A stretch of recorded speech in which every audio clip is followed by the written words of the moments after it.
The Sahabah, to suppress their hunger, they tied rocks around their bellies. And Rasul sallallahu alaihi wasallam, when they came to complain to him about hunger, he lifted up his qameez and he showed that he had 2 rocks tied to his belly, suppressing his hunger. Sallallahu alaihi wasallam.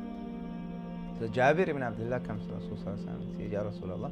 He first goes home and he says that he asks his wife, is there anything that we can prepare for the Prophet sallallahu alaihi wasallam, because it is very clear that he's experiencing intense hunger. Jaw'an shadidan. So they had a lamb and she said, I'm going to slaughter the lamb. And she had some flour. So he told her, knead the flour and make some bread. I'm going to slaughter this lamb and cook the meat. And once they did that, he then went to go and call the Prophet ﷺ. And he whispered into the Prophet's ears, he said, Ya Rasulullah, he said in the hadith, he said, وَأَخْبَرْتُهُ الْخَبْرَ سِرًّا. I told the Prophet privately and secretly, I told him, Ta'ala anta, come Ya Rasulullah, wa nafarun ma'aka, and 5 or 6 people with you. My wife has prepared food for us. So the Prophet ﷺ, he then made an announcement and he shouted out, Ya Ahl al-Khandaq, O people of Khandaq, Inna Jabiran sana'a surah. Jabir has prepared a meal for you. Surah is not an Arabic word. فَحَيَّ هَلَا بِكُمْ. حَيَّ هَلَا بِكُمْ is Bismillah, come and join us.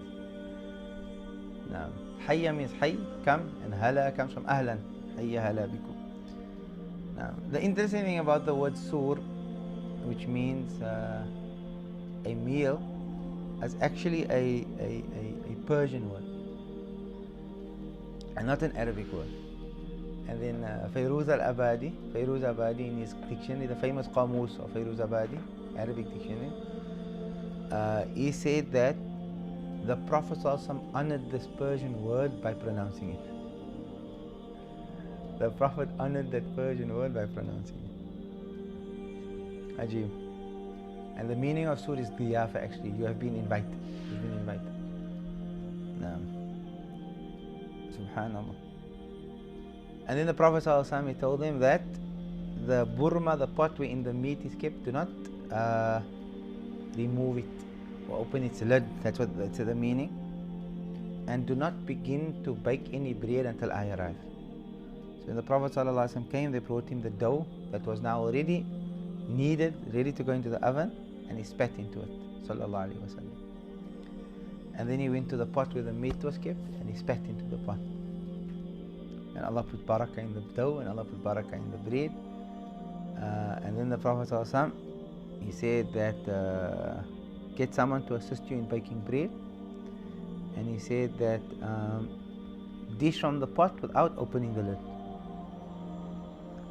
And they invited initially the Prophet ﷺ with 5 or 6 people, in Nafar, a small number of people. And the Prophet ﷺ, when he made the announcement, 1,000 people came to eat. 1,000 people came to eat. Subhanallah. Jabir said, فَأُقْسِمُ بِاللَّهِ, I swear by Allah, that all of the 1,000 people ate. Until they left, and our pot of meat was still filled with meat. I mean, it was still boiling. It was still boiling with food in. And our dough was we were still cutting off from our dough to make more bread. Sallallahu Alaihi Wasallam. How amazing is our Prophet?